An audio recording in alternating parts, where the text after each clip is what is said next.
Katia Morano, bonjour. Vous êtes responsable collecte de fonds pour Île de Paix. Alors, Île de Paix, on connaît bien hein, ces petits personnages maintenant depuis de nombreuses années. La campagne commence aujourd'hui et durera tout le week-end. Est-ce que vous pouvez nous dire quel est le thème de cette année? Alors le thème de cette année, c'est l'agriculture locale, c'est vital. On l'a choisi cette année parce que on s'est aperçu qu'il y a 690 millions de personnes qui souffrent de la faim dans le monde.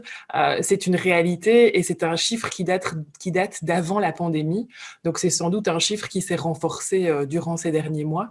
Et sur ces 690 millions de personnes, il y a 50% de personnes qui sont des agriculteurs, qui n'arrivent pas à se nourrir et à manger à leur faim. Donc c'est sûr que le soutien qu'on apporte dans nos projets d'agriculture locale aux agriculteurs dans les pays dans lesquels on travaille, donc que ce soit au Bénin, au Burkina Faso, en Tanzanie, en Ouganda, mais aussi en Belgique, où du coup on sensibilise et on éduque les élèves à la citoyenneté mondiale et solidaire et à la solidarité mondiale, c'est effectivement crucial. Donc le soutien pour soutenir tous ces agriculteurs est vital pour nous. On a l'impression que pendant cette crise sanitaire, le manger local, c'est devenu quelque chose de très important pour les Belges. Vous pensez du coup qu'ils vont être plus sensibles à votre thème de campagne cette année?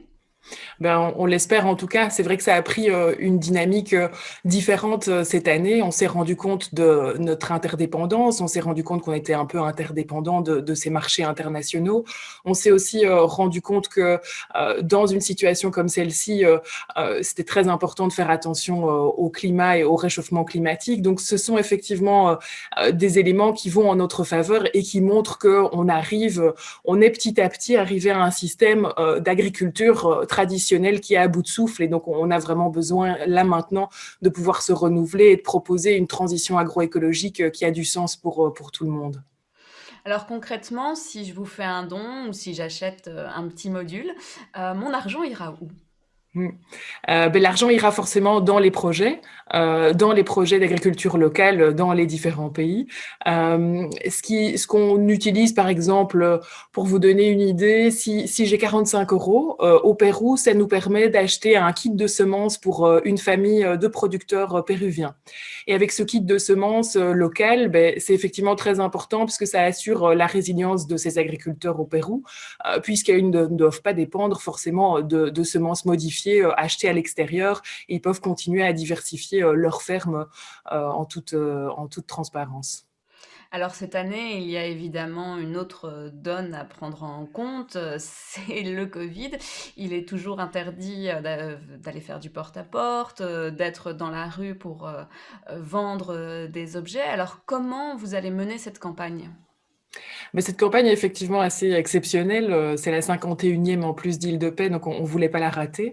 On l'a créée en deux volets. Le premier volet, c'est effectivement, même si le démarchage et le porte-à-porte est interdit, on a quand même des autorisations dans certains magasins, comme le Delhaize, le Lidl, le Aldi, où on sera donc à l'extérieur des parkings de ces magasins et on pourra vendre nos objets de campagne, comme on le fait traditionnellement. Et en dehors de cette présence physique, on a du coup les magasins de proximité aussi qui se sont un peu ralliés à notre cause et qui vont vendre nos produits de campagne. Et à côté de cette présence physique, on a une présence plus digitale. Donc on a un site qui s'appelle campagne.ildep.org et sur ce site, on peut y retrouver ben, tous les produits de campagne qu'on peut acheter en ligne. Si on n'a pas eu l'occasion de croiser un vendeur comme on a l'habitude de le faire dans la région de Bruxelles. Mais on a aussi la possibilité de pouvoir lancer ou de soutenir une collecte d'Île-de-Paix ou de faire un don, en sachant qu'on a toujours une déductibilité fiscale en tant que donateur belge de 45%. Donc, c'est intéressant aussi de pouvoir faire un don à une ONG finalement. À partir de 40 euros, hein, c'est bien ça. Tout à fait, à partir de 40 euros. Quels sont les objets qu'on peut trouver cette année? Alors cette année, comme vous le savez, on a le traditionnel module qui est toujours qui est un must pour nous. On a aussi voilà, le traditionnel bracelet qu'on garde aussi qui est au prix de 6 euros. Et puis donc cette année, l'an dernier en tout cas, on a lancé un sac de fruits et légumes qui est du coup écologique en coton bio avec une charte éthique très forte.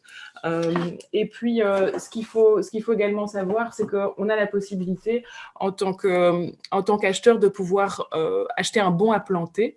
Donc, ça signifie qu'avec 6 euros, on fait un double don. D'une part, on va planter en tout cas 1 mètre carré de forêt résistante au changement climatique ici en Belgique. Et puis de l'autre côté, le reste du montant va être versé à notre association pour des projets d'agriculture. Et puis notre petit nouveau, c'est vraiment notre tout nouveau, c'est un film alimentaire en cire d'abeille. Et donc il vient compléter un petit peu notre gamme écologique avec le sac de fruits et légumes, etc. Et il permet vraiment, il a aussi pas mal de certifications éthiques. Et ben voilà, il permet quand on n'a pas fini son yaourt ou on veut emballer sa pomme de pouvoir le faire facilement. Voilà un peu pour toutes les nouveautés d'objets de campagne. Et vous espérez récolter combien cette année? Parce que du coup, ça va être beaucoup plus compliqué, évidemment. Oui, tout à fait. C'est vrai qu'on ne s'attend pas à la même récolte que l'an dernier, par exemple. Généralement, sur une campagne, on est sur 900 000 euros. Là, on s'attend plutôt à 400 000 euros, et on espère que ce sera possible, évidemment, avec ben, le soutien sur notre site, le soutien, enfin, en tout cas, le développement technologique et la digitalisation qu'on a mené ces derniers mois. Et puis, ben, on espère aussi que les Belges seront au rendez-vous pour faire un don. Et s'ils croisent un vendeur, de pouvoir du coup leur acheter un petit objet de campagne. Katia Morano, je rappelle que vous êtes responsable pour la collecte de fonds chez Île de Paix. Merci pour cet entretien.